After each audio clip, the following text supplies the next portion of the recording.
Hey everyone, in this video I'll show you how to completely disable the Xbox game bar on your Windows 11 PC or laptop.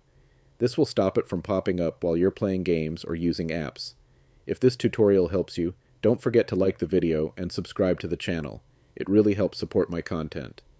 Let's get started. First, go down to the taskbar and click the Windows Start button. Start typing PowerShell, then when Windows PowerShell appears, right-click on it and select Run as administrator. You'll see a message asking if you want to allow this app to make changes to your device. Go ahead and select Yes. This is a built-in Windows tool, and it's safe to use. Once PowerShell opens, you'll need to enter a single command. I've included the exact command in the video description, so you can simply copy and paste it to avoid any mistakes. After pasting the command, press Enter. This will remove Xbox Game Bar from your computer.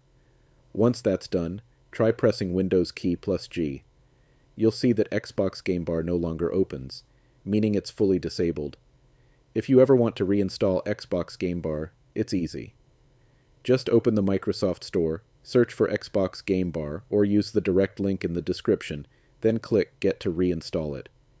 If this video was helpful, give it a thumbs up and subscribe for more quick and easy Windows 11 tutorials.